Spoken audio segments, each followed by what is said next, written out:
The crystal shattered against marble with a sound like breaking ice, and for 3 suspended seconds, the entire restaurant held its breath. Ruby-colored wine spread across white stone in fractal patterns, reaching toward the edge of the raised platform where Malcolm Garrett stood frozen, his hands still curved around air where the glass had been. But he wasn't looking at the mess. He was looking at her, the waitress with flour still dusting her left shoulder, whose words had just dismantled everything he thought he knew about the building he was standing in. "That's dangerous," she had said. And the way her voice cracked on the second word made it clear she wasn't talking about the renovations or the exposed beam overhead or any of the construction chaos that had transformed the historic Bellamy Hotel into his latest acquisition. She was talking about something else entirely, something that made her face go pale beneath the warm lighting, something that made her take an involuntary step backward even as every other person in the room leaned forward. If you're already hooked by this mystery, do me a favor, hit that like button and subscribe. Trust me, you'll want to see where this goes. The restaurant, Lumiere they called it, though Malcolm had already decided to change the name, occupied the entire 13th floor of the building, a space that had once been a ballroom in 1927 and then a theater in the 60s and then nothing at all for 30 years until he'd bought it 6 months ago. The renovation was 90% complete. In 2 weeks, he would host the grand opening, and every food critic in the state would attend. He had flown in a chef from Lyon. He had commissioned artwork from 3 emerging talents. He had personally selected every fixture, every tile, every thread in every napkin. And now this waitress, this woman whose name he didn't even know, who had been carrying appetizer plates from the kitchen for the pre-opening staff dinner, was telling him something was dangerous. "What did you say?" Malcolm's voice came out quieter than he intended. Around him, the dinner continued in muted tones. His investors, his contractors, his carefully curated staff, they were all pretending not to watch while watching intently. The wine continued spreading, an accusatory stain against perfection. She clutched the empty tray against her chest like a shield. I'm sorry, Mr. Garrett. I shouldn't have said anything. Her eyes flickered toward the eastern wall, the one he'd had stripped down to original brick and reinforced with steel beams, the one that now featured dramatic industrial lighting and vertical gardens. That wall. The work you did. She stopped, seeming to realize that everyone was listening now, that the musicians in the corner had let their jazz trail into silence, that even the kitchen sounds had dimmed. Malcolm followed her gaze. The wall looked perfect. It had cost him $140,000 to expose and stabilize, to turn a structural necessity into an artistic statement. His architect had won an award for the design.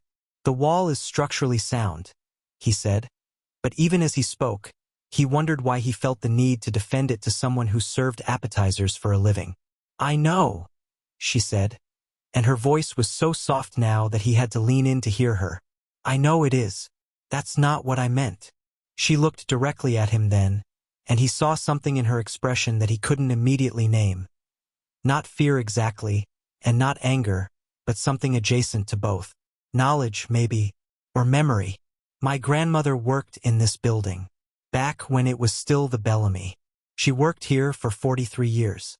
The revelation shifted something in the room's atmosphere.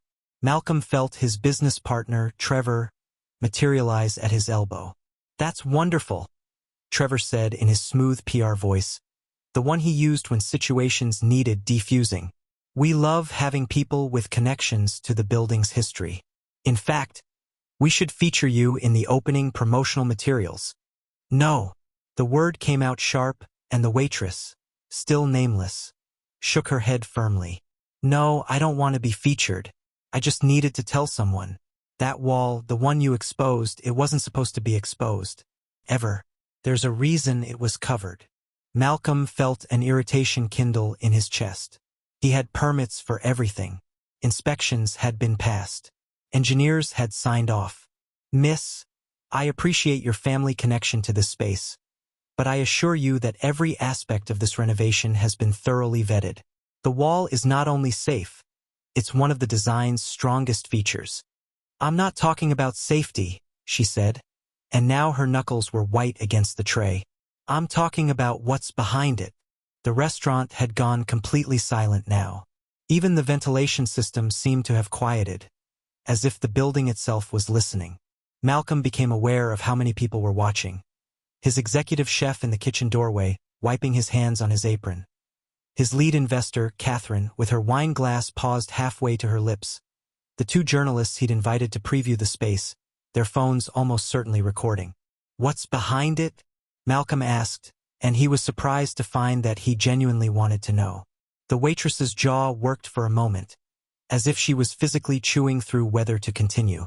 Finally, she set the tray down on the nearest table, Renata and Miguel's table. He noted his maitre d' and sommelier, who were watching with identical expressions of fascinated concern. "In 1952, she began, there was a fire in the building. Not a big one, mostly contained to the lower floors. But during the evacuation, something happened on this floor. In the ballroom, as it was then. My grandmother was working that night. She was 17. Malcolm waited. Around them, the air conditioning kicked back on, sending a whisper of cool air across his neck. There was a man, the waitress continued. A performer, or maybe he was part of the orchestra. My grandmother was never clear on that part. He was helping people evacuate, directing them to the staircases. But there was a woman pregnant who panicked. She ran the wrong way, toward the east side of the building. The man went after her. She paused, her eyes still on the exposed brick. They say he caught up to her right there. Right where you've put those lights, where you've made it beautiful. They say he got her to the window, was about to break it so she could signal for help from the fire escapes on the adjacent building. But the smoke got too thick. Or the fear got too much. Or... My grandmother said sometimes she heard him calling for help for hours afterward, even though that wasn't possible. Even though they'd sealed that section off. "Jesus!" someone murmured behind Malcolm. He didn't turn to see who. "They didn't find them for 3 days, the waitress said. By then, the hotel wanted to reopen. There was a big event scheduled, some political fundraiser. So they made a choice.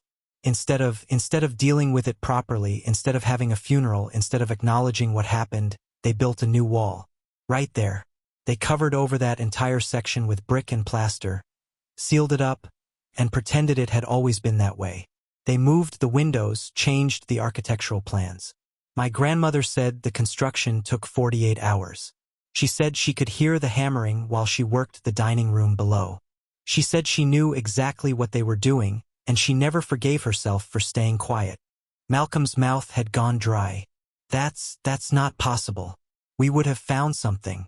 During the renovation, during the demolition. Did you?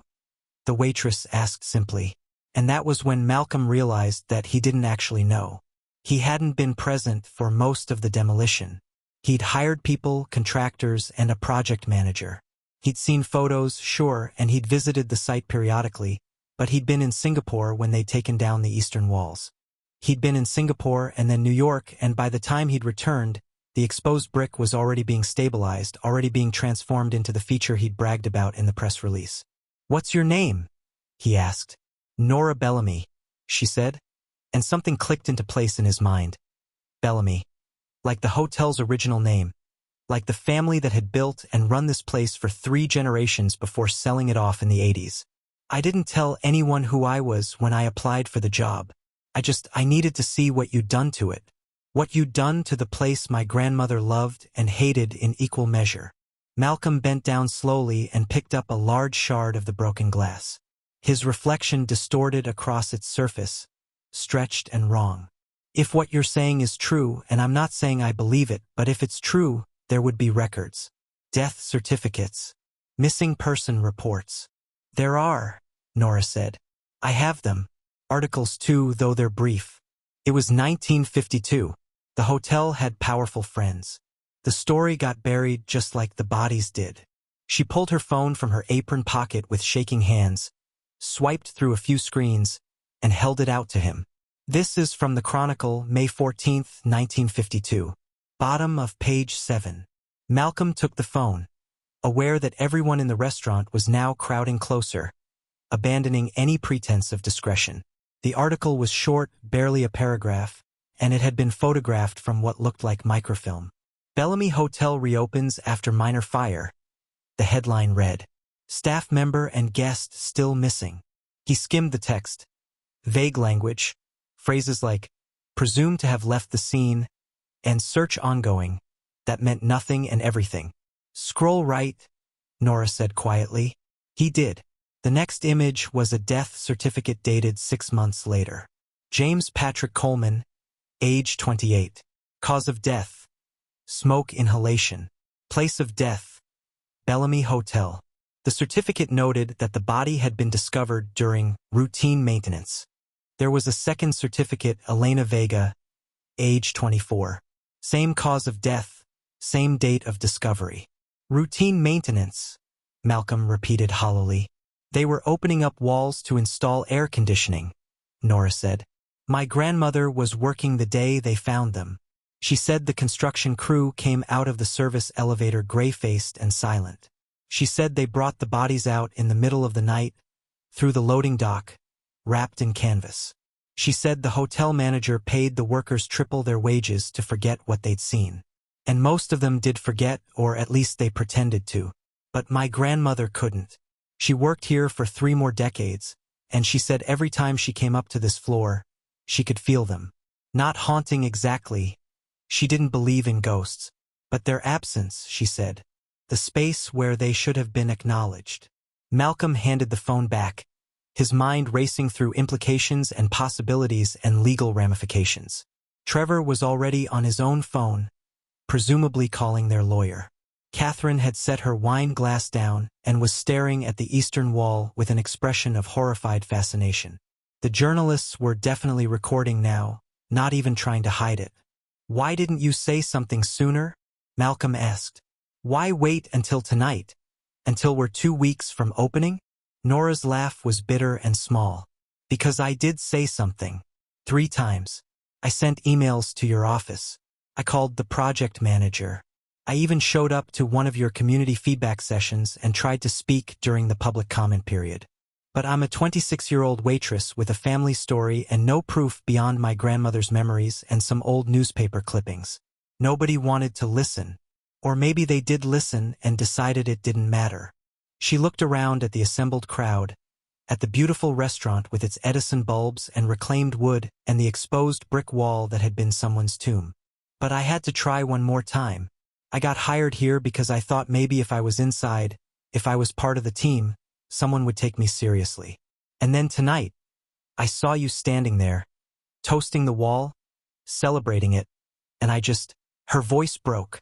I couldn't stay quiet anymore. The piece of broken glass was cutting into Malcolm's palm. He set it down carefully on the edge of a table. Show me, he said. Show you what? Everything. The articles, the records, the timeline. Whatever you have. I want to see all of it. He looked at Trevor, who was still on the phone, pale and intense. Cancel tomorrow's schedule. Cancel everything until we figure this out. Malcolm? Catherine interjected, moving closer, her heels clicking on the marble. We need to think carefully about this. We're so close to opening. If we start digging into 70-year-old tragedies, it's going to create a media circus. It could tank the whole project.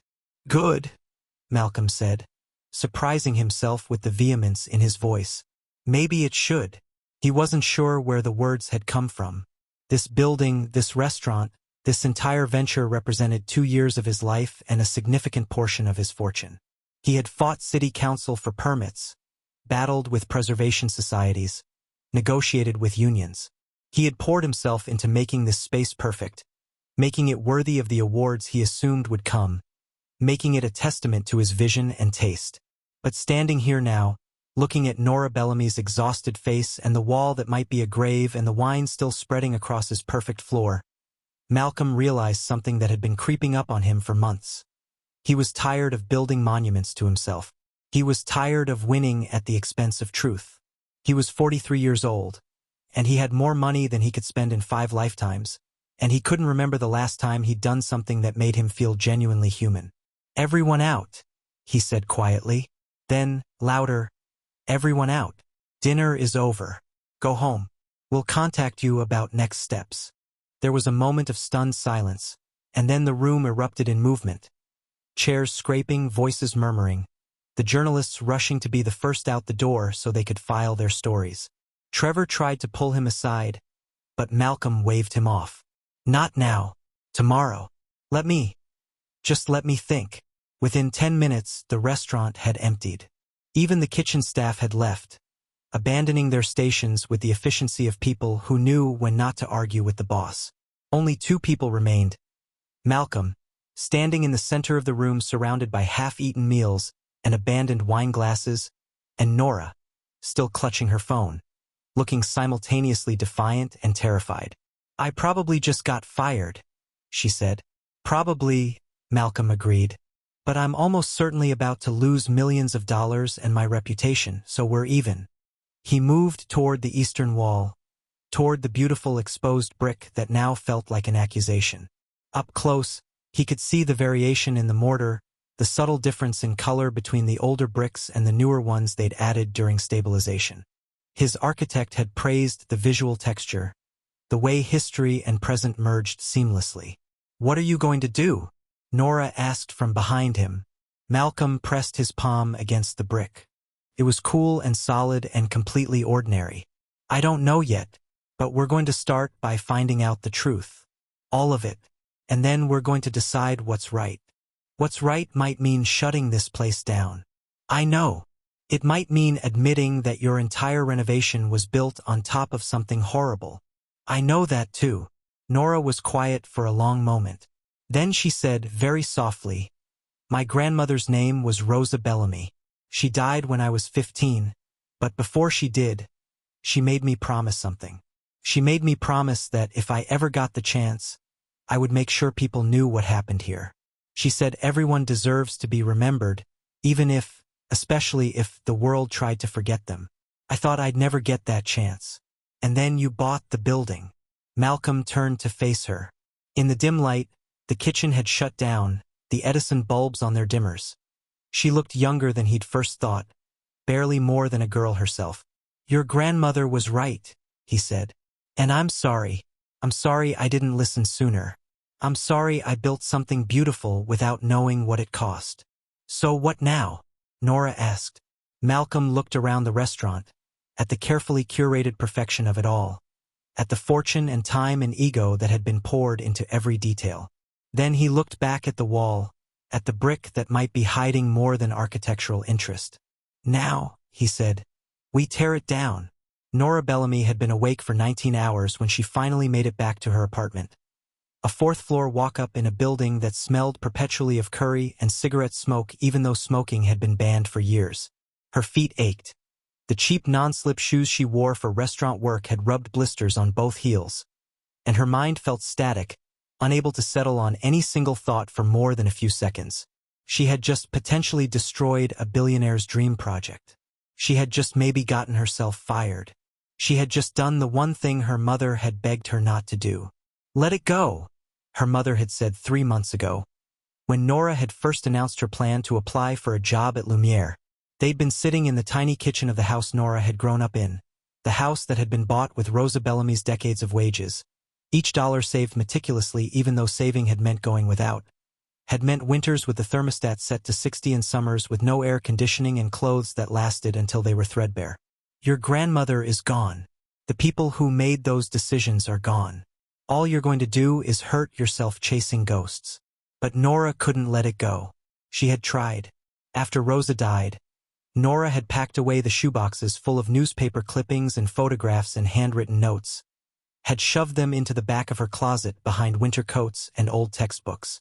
She had finished high school, had enrolled in community college with vague plans to study hospitality management, had gotten a job waitressing at a diner downtown. She had tried to be normal, to focus on her own life, to leave the past buried where it had been for 70 years. But then, 2 years ago, she saw the announcement. Malcolm Garrett, tech billionaire turned real estate developer, had purchased the old Bellamy Hotel. He was going to renovate it, restore it, and transform it into a beacon of urban renewal. The article had included architectural renderings. Sleek, modern, beautiful. And in one of those renderings, Nora had seen it. The eastern wall of the 13th floor, stripped down to original brick, turned into a feature. She had thrown up in the diner's bathroom. Her manager had sent her home early, concerned about food poisoning. That night, Nora had pulled out Rosa's boxes. She had stayed up until dawn, reading through everything again, trying to understand why the image of that wall had made her physically ill. And somewhere around 4 in the morning, sitting on her bedroom floor surrounded by evidence of a tragedy the world had chosen to forget, Nora had realized. It wasn't just about the wall. It was about what the wall represented. It was about all the ways that power allowed some people to cover up uncomfortable truths, to literally build over the bodies of those who didn't matter enough to be properly mourned. Rosa had mattered. Rosa had been 17 years old and terrified and brave enough to keep showing up to work at the Bellamy Hotel even after she knew what had happened on the 13th floor. Rosa had spent her entire life carrying that knowledge, had raised a daughter and a granddaughter while holding the weight of those unacknowledged deaths. And before she died, Rosa had made Nora promise to try, somehow, to set things right. So Nora had tried the official channels first. She had sent carefully worded emails to Malcolm Garrett's office, explaining her family connection to the building and requesting a meeting to discuss some historical concerns. She had received automated responses thanking her for her interest. She had called the project manager, a man named Dennis Halverson, and had been told politely but firmly that all historical elements of the renovation were being handled by professional consultants, and that they didn't need input from family members of former staff. She had gone to a community feedback session, had waited for 90 minutes to speak, and had finally been given 2 minutes at the microphone. She had started to explain about the fire, about the missing people, about the wall, and the moderator had cut her off. "Thank you for that local color," the moderator had said with a smile that didn't reach her eyes. "We appreciate community members who have connections to the building's history. Rest assured that we're taking great care to preserve Bellamy's legacy." But they weren't preserving it. They were sanitizing it, making it pretty, turning tragedy into aesthetics. So Nora had applied for a job. It had been surprisingly easy. Lumiere needed staff for the grand opening, and she had years of waitressing experience and good references and a face that projected earnestness and competence. She had interviewed with the maitre d', Renata, who had been kind and professional and had offered her the position on the spot. "You have good energy," Renata had said. "I think you'll fit in perfectly here." Nora had felt sick accepting it, knowing she was being dishonest, knowing she was coming to the job with an agenda. But what choice did she have? No one had listened to her when she tried the honest approach. Maybe they would listen if she could find a moment, a crack in the perfect facade, to make them see what they were really celebrating. Now, standing in her dark apartment at midnight, Nora pulled out her phone and looked at the text messages that had accumulated over the past few hours. Her mother, "Call me. Now." Her best friend, Josie, "Holy shit, are you okay? I just saw something on Twitter." Her former manager from the diner, "Proud of you, kid. That took guts." And then, at the bottom, a number she didn't recognize. "This is Malcolm Garrett. We need to talk. Tomorrow, 9 a.m. at the building. Come to the site office." Nora sat down heavily on her second-hand couch, still in her work clothes, still smelling like the restaurant kitchen. She thought about Rosa, about the stories her grandmother had told her when she was young. Stories that had seemed like fairy tales back then, romantic and distant. The beautiful hotel where Rosa had worked. The glamorous guests. The time a famous actress had complimented Rosa's hair. The Christmas when the hotel manager had given everyone a bonus and Rosa had been able to buy her mother a real coat, new instead of thrifted. But as Nora got older, the stories had changed. Or maybe she had just started hearing them differently. The beautiful hotel where Rosa had worked 70-hour weeks for subsistence wages. The glamorous guests who treated the staff like furniture. The famous actress who had complimented Rosa's hair and then left a 50-cent tip on a $40 meal. The Christmas bonus that had come from the same manager who, 6 months later, had made Rosa choose between keeping quiet about what she knew and keeping her job. "I chose the job," Rosa had told Nora during one of their last conversations. They had been sitting in Rosa's hospital room, Rosa's lungs failing, her body finally giving up after 8 decades of survival. "I chose the job because I had a daughter to feed and bills to pay, and what good would it have done to speak up? They were already dead." My voice couldn't bring them back. All it could do was make sure I joined them in being forgotten. You did what you had to do, Nora had said, holding Rosa's papery hand. Maybe, Rosa had whispered, but maybe that's what everyone always says when they choose the easy thing instead of the right thing. Maybe that's the excuse we give ourselves so we can sleep at night. She had looked at Nora then, her dark eyes still sharp despite the morphine and the pain and the slow shutdown of her systems. Don't choose easy, Nora. I chose easy my whole life and it ate at me. Promise me you won't make the same mistake. Nora had promised. At the time, she hadn't fully understood what she was promising. Now, sitting in her dark apartment with her phone buzzing with messages and her future uncertain, she understood completely. She had kept her promise. She had chosen right instead of easy, and it terrified her. She thought about calling her mother back but couldn't face the conversation. Not yet. Her mother would be angry and worried in equal measure, would remind Nora that they couldn't afford for her to lose her job, that they still had medical bills from Rosa's final months, that picking fights with billionaires was a good way to end up crushed. All of which was true, but also irrelevant because Nora had made a promise to a dying woman, and some promises mattered more than practical considerations. Instead, she called Josie, who picked up on the first ring. Oh my God, are you okay? The internet is losing its mind. There are already think pieces about you. Someone started a hashtag. Hashtag remember the Bellamy. I'm fine, Nora lied. What are they saying? Everything. Some people are calling you a hero. Some people think you're making it up for attention. There are conspiracy theorists who think the whole thing is a publicity stunt Garrett orchestrated to generate buzz. And there are already people who found your Instagram and are being creepy about it. You should probably lock that down. Josie paused. Seriously though, Nora, are you okay? That was insane. You just called out a billionaire in front of everyone. I know. Your voice was shaking. I know. But you did it anyway. Nora felt tears prick at her eyes, exhaustion and stress and relief all mixing together. Rosa made me promise. I had to try. And now? Josie asked gently. Now I have a meeting with Malcolm Garrett tomorrow morning. He says we need to talk. Holy shit. Do you think he's going to sue you? The thought hadn't even occurred to Nora, but now that Josie had said it, it seemed entirely possible. Probably even. She had, after all, just publicly accused his renovation project of being built on top of a cover-up. She had done it in front of journalists. There was probably something actionable in that, some grounds for a lawsuit even if everything she'd said was true. Maybe, Nora said quietly. I don't know. I don't know what's going to happen. Want me to come with you? Moral support. No. But thank you. I think I need to do this alone.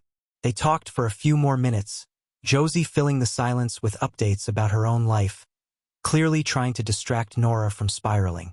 By the time they hung up, it was nearly 1 a.m, and Nora knew she should sleep but couldn't imagine how. Her mind kept replaying the moment in the restaurant, the sound of the glass shattering, the look on Malcolm Garrett's face when he'd read the death certificates. He had looked stricken, genuinely shocked, which had surprised her.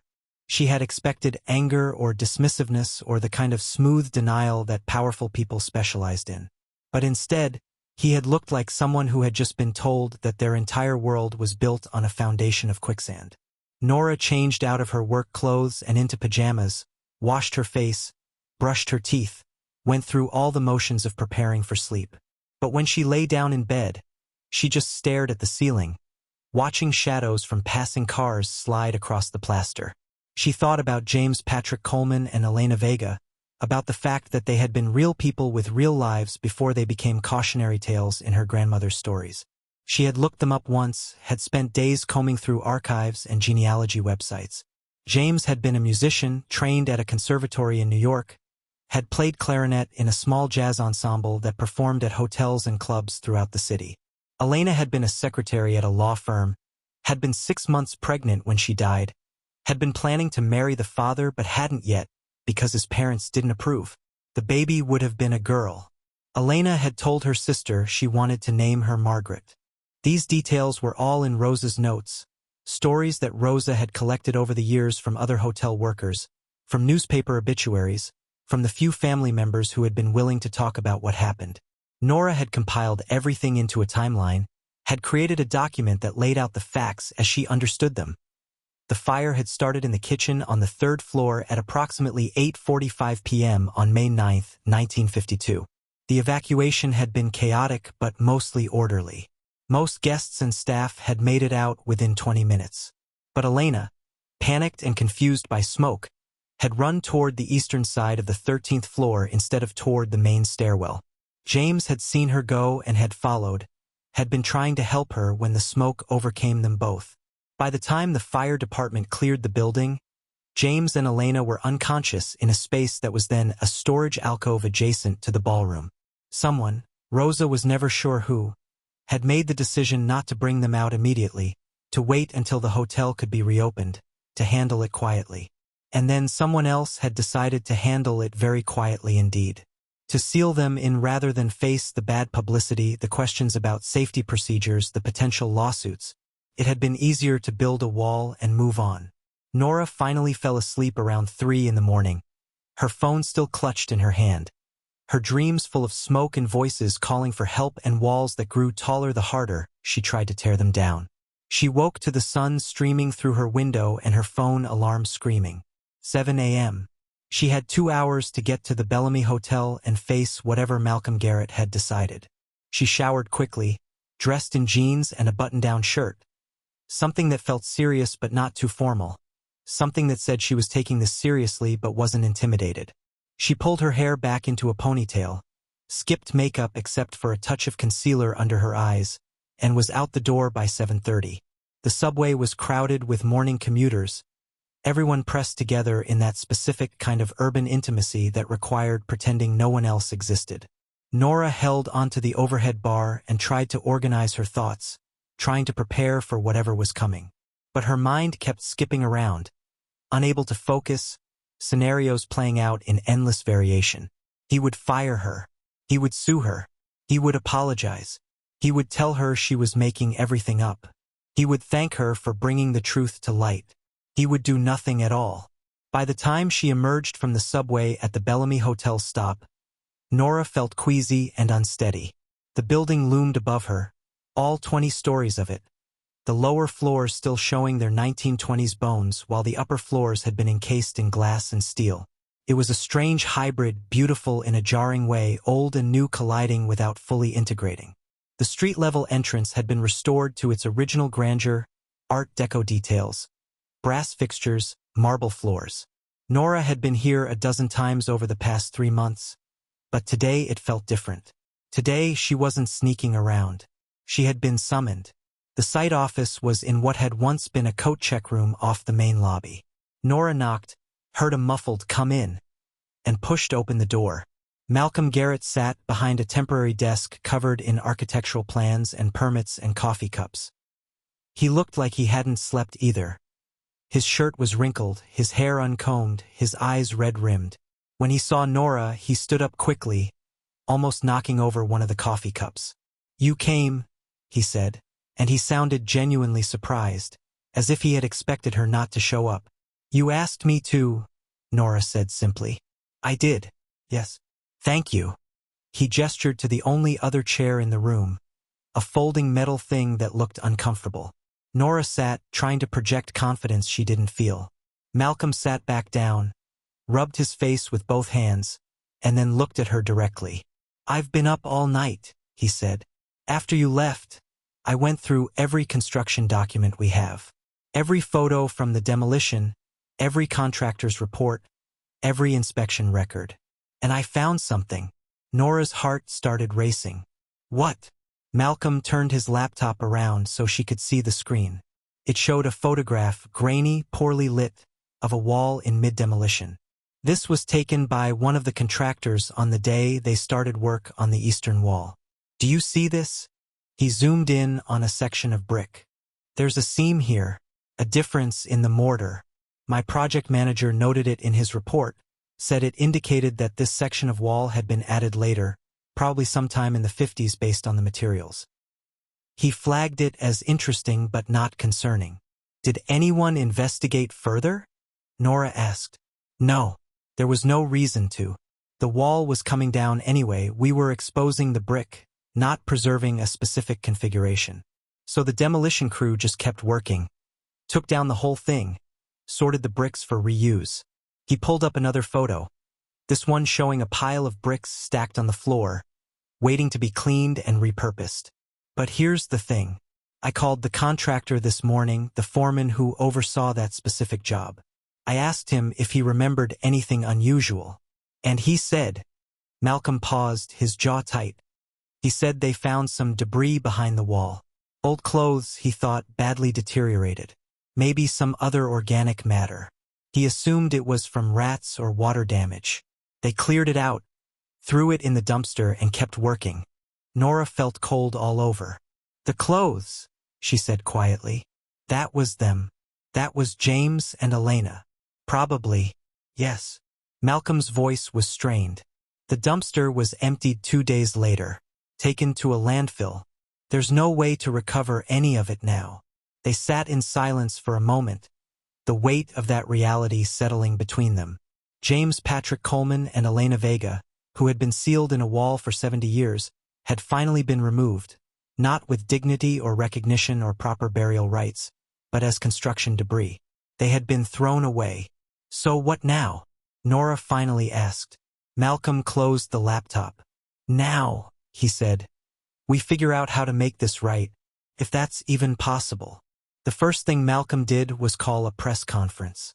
Not the sleek, carefully orchestrated kind that his PR team usually arranged, with prepared statements and planted questions and perfectly timed reveals.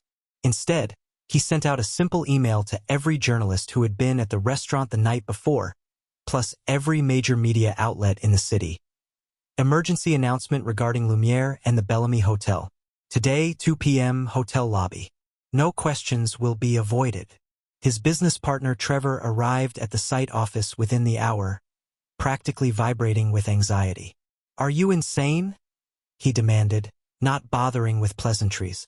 Malcolm, we need to control this narrative. We need lawyers present. We need a strategy. We need to tell the truth, Malcolm interrupted. He was still sitting at the makeshift desk, Nora silent in the chair beside him. That's the only strategy that matters. The truth is going to cost us everything, Trevor said, his voice rising. Do you understand that? Every investor is going to pull out. The city might revoke our permits. We could face lawsuits from the families. What families? Nora spoke up quietly. James Coleman's parents died in the 80s. He had no siblings. Elena Vega's sister moved to Argentina in 1960 and died there. Elena's parents passed away in the 70s. The baby she was carrying, her voice caught. Margaret would have been 72 now. There's no one left to sue. There's just the truth, sitting there, waiting to be acknowledged.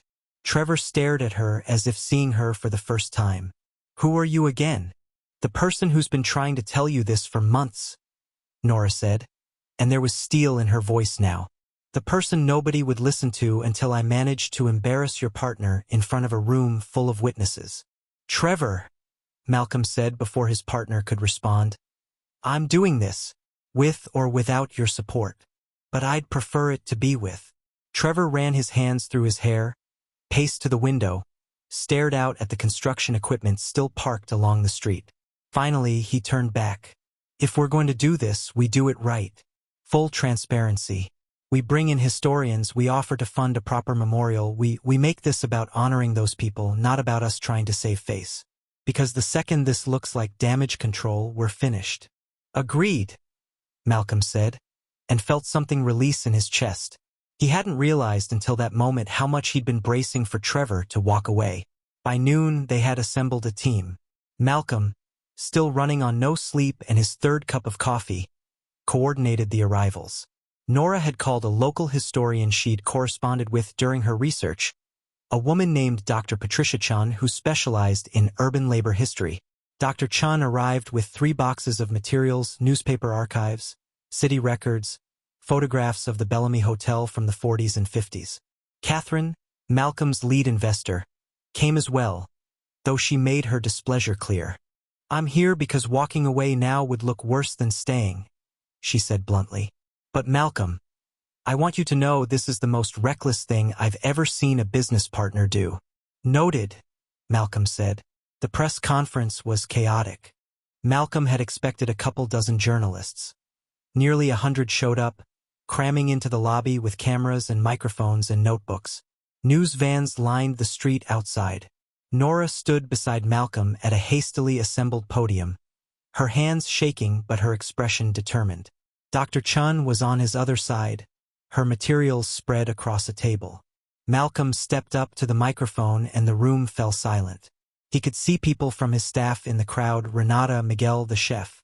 He could see city council members, Preservation Society representatives, competitors who smelled blood in the water.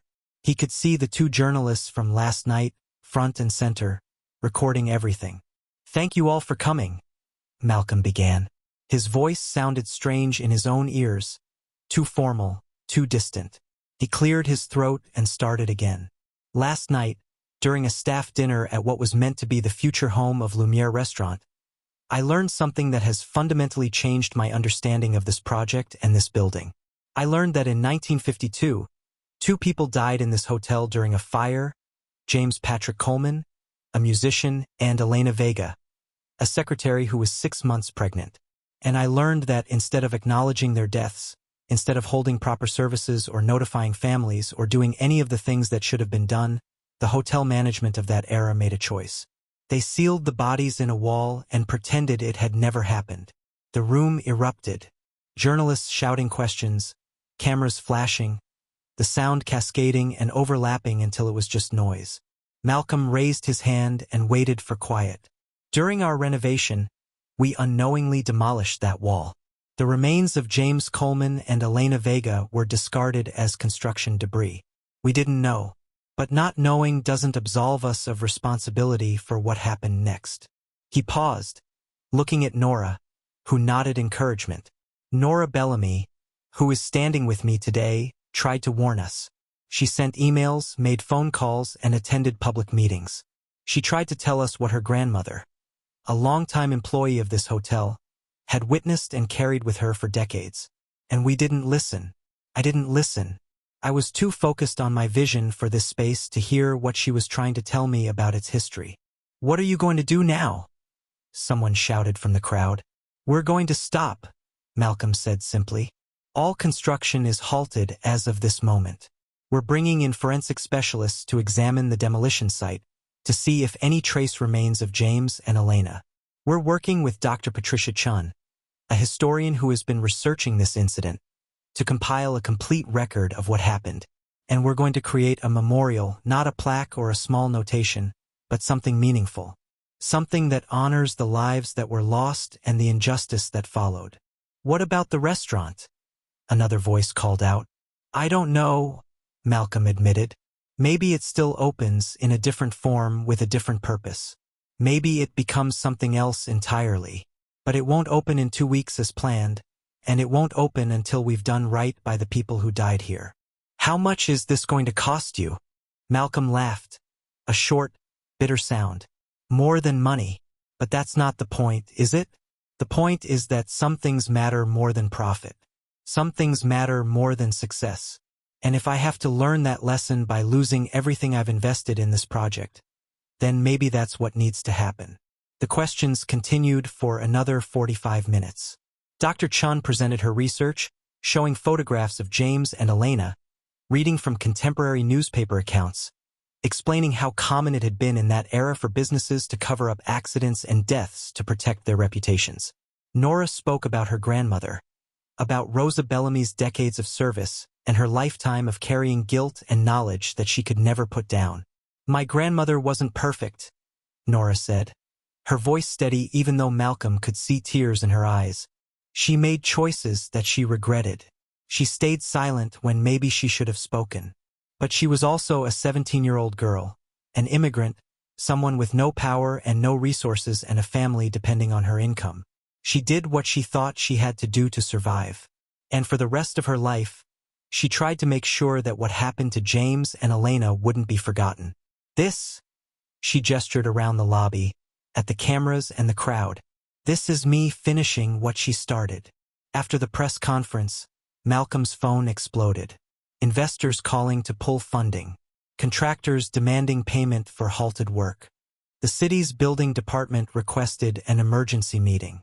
His lawyer, sounding simultaneously furious and resigned, informed him that yes, there would probably be lawsuits, multiple ones, from various parties claiming various damages. But there were other calls too. A museum director offered to help with the memorial design. A documentary filmmaker wanting to tell the story. A representative from a victims' rights organization praising Malcolm's decision. And dozens of calls from strangers. People who had lost family members in industrial accidents or medical errors or other situations where the powerful had covered up rather than confronted truth. People who said they were grateful to see someone finally choose acknowledgement over convenience. Over the next 3 days, the story dominated local news and began spreading nationally. Think pieces appeared in major newspapers about historical injustice, about gentrification and memory, about who gets to be remembered and who gets forgotten. The hashtag Josie had mentioned, hashtag Remember the Bellamy, trended on social media. Someone created a memorial website where people could leave messages and flowers and reflections. And investigators came. First, the forensic team Malcolm had hired, who spent 2 days sifting through the demolition debris that had been set aside for recycling. They found fragments, small pieces of fabric, a corroded metal button, what might have been part of a shoe. Not much, but enough to confirm that yes, there had been human remains in that wall. Enough to make it real in a way that documents and testimony alone couldn't. Then the city sent its own investigators, not to prosecute. Everyone involved in the original cover-up was long dead, but to document. They wanted to understand how such a thing had been allowed to happen, what systems had failed, what could be learned. They interviewed Nora at length and recorded her grandmother's testimony through her. They reviewed hotel records from the 50s, looking for patterns of other incidents that might have been similarly buried. What they found was worse than anyone had expected. The Bellamy Hotel, it turned out, had a history of covering up problems. A kitchen worker who had died from burns in 1948, his death attributed to an accident at home rather than at work so the hotel could avoid a workers' compensation claim. A guest who had fallen in a stairwell in 1956, whose family had been paid to sign a non-disclosure agreement. A housekeeper who had been sexually assaulted by a manager in 1961, who had been fired when she reported it and whose complaint had been destroyed. Rosa Bellamy had known about some of these incidents. Others were news even to Nora. But all of them painted a picture of an institution that had valued its reputation over justice, its profit over people, again and again across decades. "My God," Malcolm said when the city's report was released. He was sitting in the site office with Nora, both of them reading through the document on their laptops. It was late, past 10 at night, but neither of them had been able to leave. This place was a nightmare. "It was also where my grandmother supported her family," Nora said quietly. "Where she made friends, learned skills, built a life. It wasn't all bad. That's what makes it complicated." Malcolm looked at her. Really looked at her for the first time since this had all begun. She was exhausted, he could see that. Dark circles under her eyes, her shoulders tight with tension. She'd been dealing with her own media attention, had been called a hero by some and a troublemaker by others. She'd lost her job, obviously. Not fired exactly, but there was no way she could keep working at a restaurant that didn't exist anymore.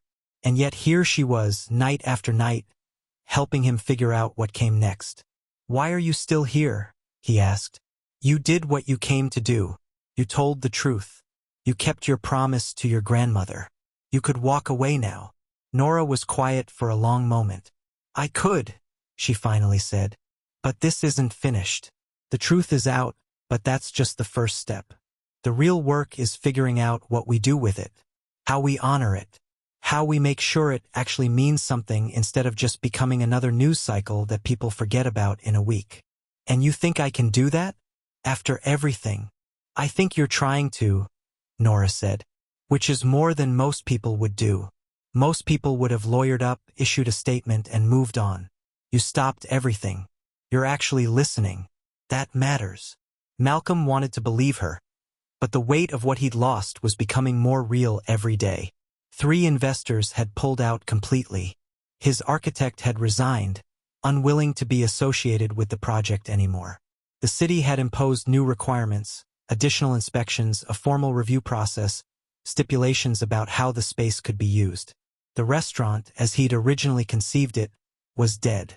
And he was bleeding money with no clear path forward. What if we can't figure it out?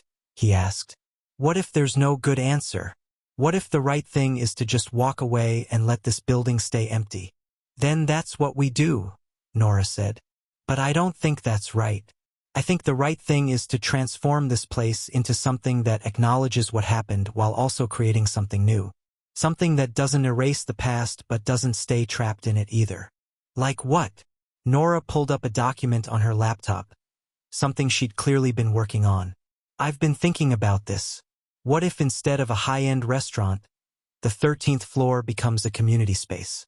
A place that serves food, yes, but also hosts events, provides meeting rooms for local organizations, showcases local artists.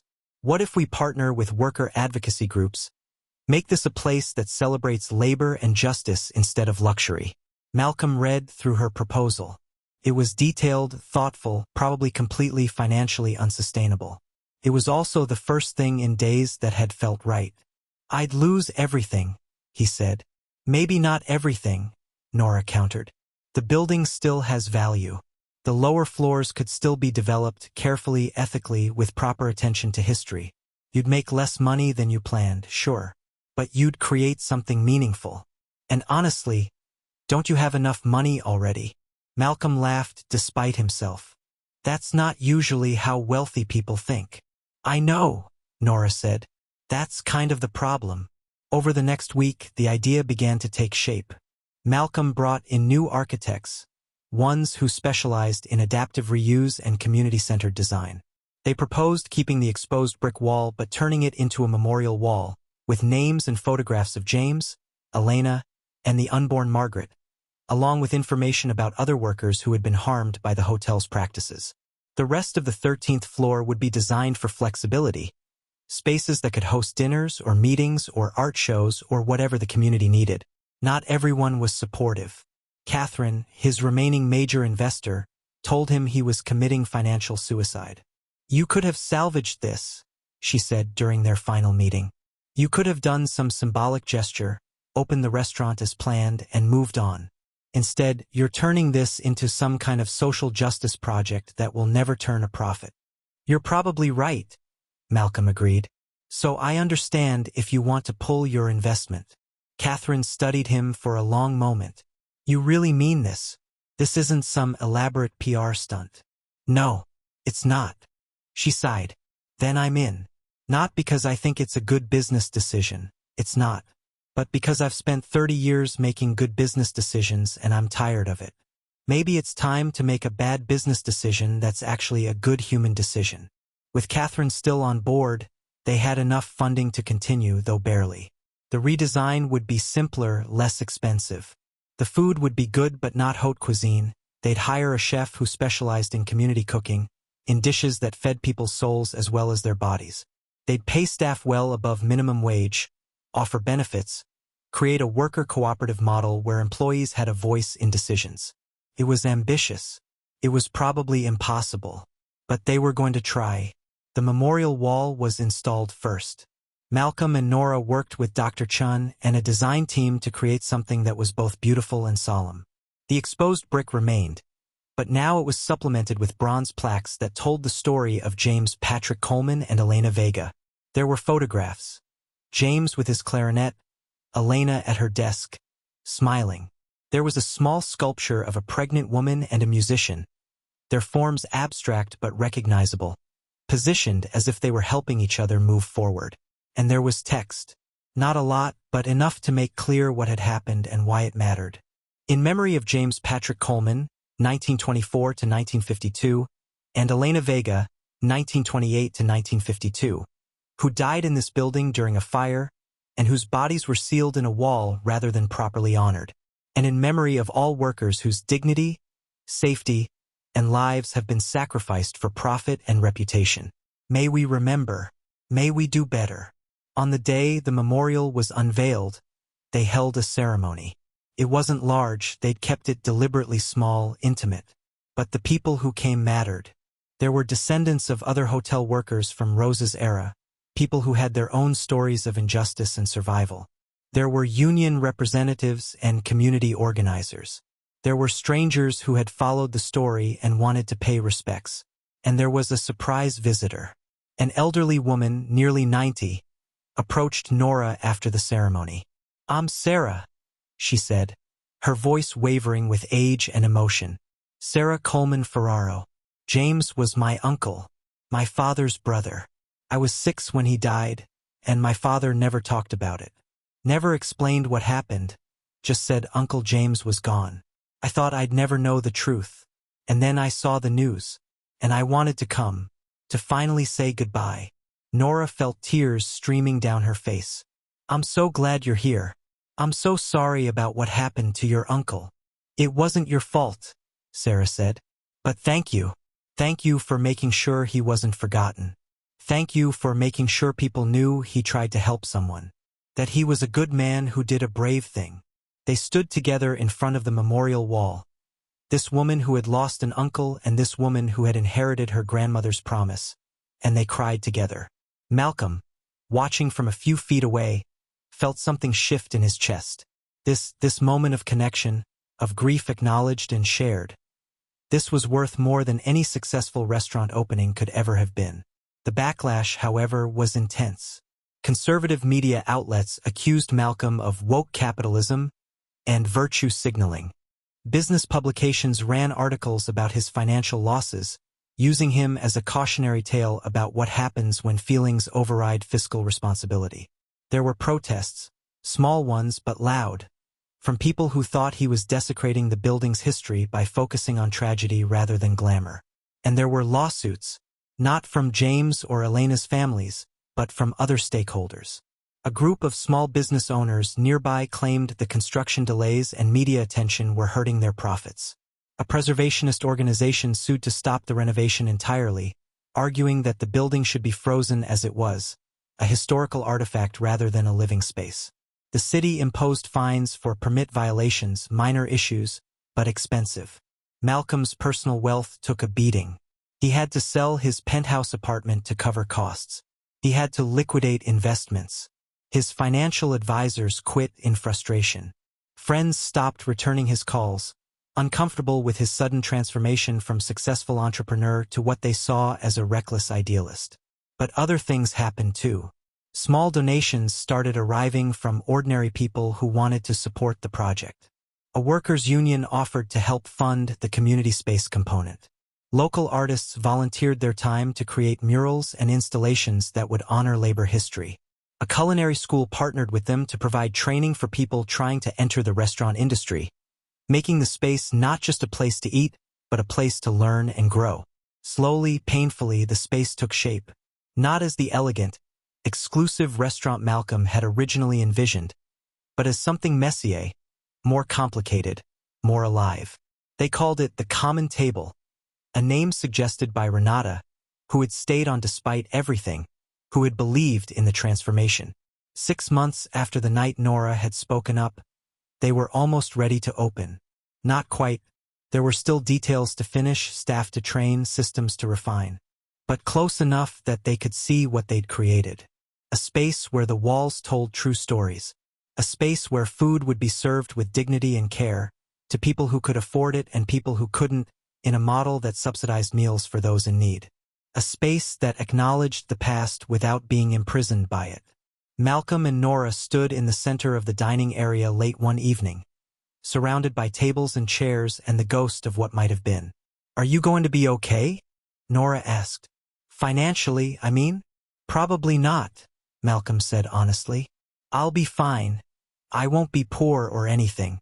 But the life I had before, that's gone. This project has cost me more than I ever imagined." "Do you regret it?" Malcolm thought about the question seriously. He thought about the penthouse he'd loved, the lifestyle he'd enjoyed, the status he'd cultivated. He thought about what he'd given up. And then he thought about Sarah Ferraro standing in front of the memorial wall, finally able to say goodbye to an uncle she'd thought she'd lost forever.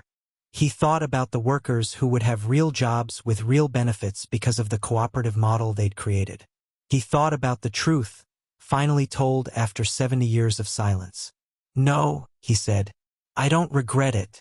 It's the first thing I've done in years that actually feels like it matters." Nora smiled, a real smile, the first one he'd seen from her that didn't carry the weight of everything she'd been carrying. "Good, because you're stuck with it now. Stuck with me too, probably. I'm pretty invested in making sure this actually works." "I noticed," Malcolm said dryly. Nora had become essential to the project, had essentially taken on the role of operations director, even though they couldn't afford to pay her what the position deserved. She worked constantly, passionately, driven by something deeper than ambition. "Thank you, by the way, for not giving up, for pushing even when no one wanted to listen." "Thank you for listening," Nora countered. Eventually, they stood there in comfortable silence, looking at the memorial wall that had once been a tomb, that was now a testament. The Edison bulbs cast warm light across the photographs of James and Elena, making them seem almost alive, almost present. Malcolm wondered if they would have approved of what he and Nora had created. He hoped so. He liked to think that somewhere, somehow, they knew that their deaths had finally been acknowledged, that their lives had finally been honored. "We're going to open in 3 weeks," Malcolm said. "Ready?" "No," Nora admitted.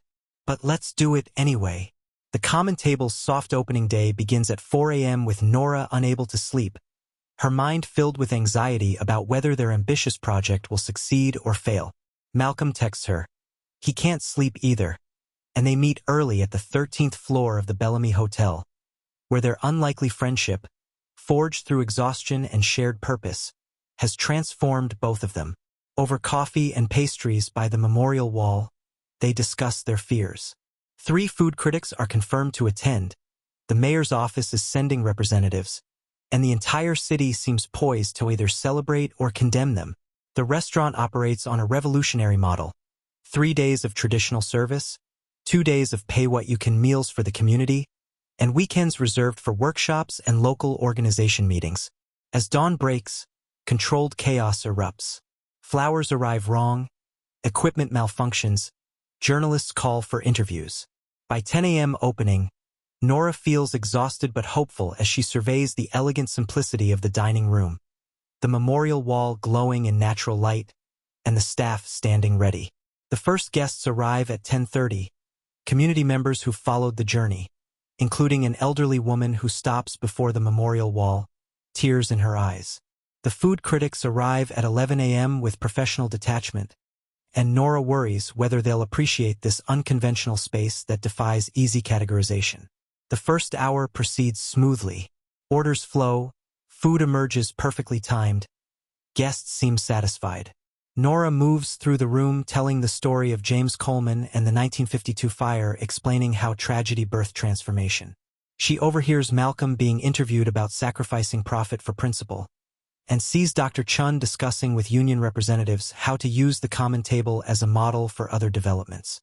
Then Sarah Coleman Ferraro arrives with 3 generations of family, her children and grandchildren, to see the memorial honoring her great-uncle James. The moment is profound.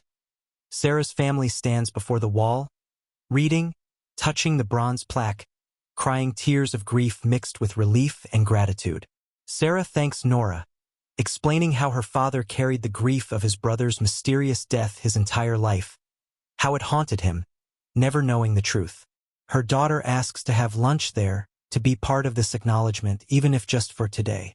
The critics take extensive notes while conversations bloom across tables about the memorial, Malcolm's decision to transform his vision, and other historical injustices deserving similar recognition. One influential critic, Jordan Wells, pulls Nora aside for a conversation that initially terrifies her, but transforms into validation. Jordan admits her initial skepticism but praises what they've created. Genuine rather than performative, excellent food paired with thoughtful service, a space taking history seriously without being maudlin. She asks about Nora's role, and Nora explains the collaborative process while acknowledging she pushed for the community-centered model and memorial, driven by her grandmother's promise. By 2 p.m., as lunch winds down and Sarah's family lingers over coffee, Malcolm and Nora share a moment of cautious optimism. Malcolm points out Sarah's granddaughter touching the plaque, stating that moment, not any Michelin star, represents their true success.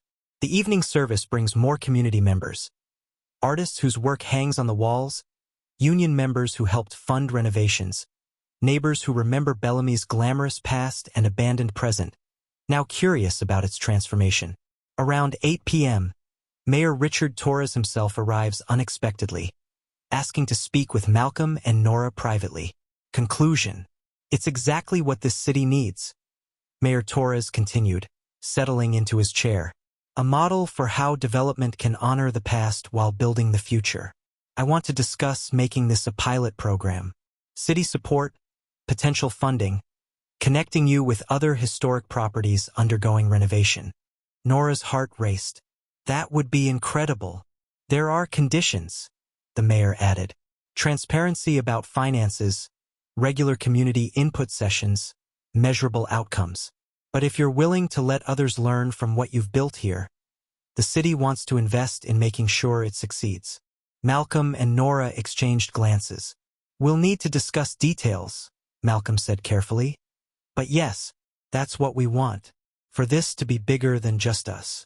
3 weeks later, Jordan Wells' review appeared, 4 stars and a feature article calling The Common Table a revolutionary reimagining of what restaurants can be, spaces of memory, justice, and community, not just consumption. 2 months later, they broke even for the first time. 6 months later, 3 other developments in the city had contacted them about creating similar memorial spaces. 1 year later, on the anniversary of James Coleman's death, Sarah's granddaughter, now volunteering at the Common Table every weekend, helped host a ceremony honoring all the workers who'd built the city and been forgotten. Nora stood beside the memorial wall that evening, watching the space filled with people sharing food and stories. She thought of her grandmother, of promises kept, of how speaking truth could change everything. "You were right, Grandma," she whispered. "Some stories demand to be told." Outside, the city continued its endless transformation, but on the 13th floor of the Bellamy Hotel, one truth remained permanent. James Coleman had lived. He had mattered. He would not be forgotten. And that changed everything.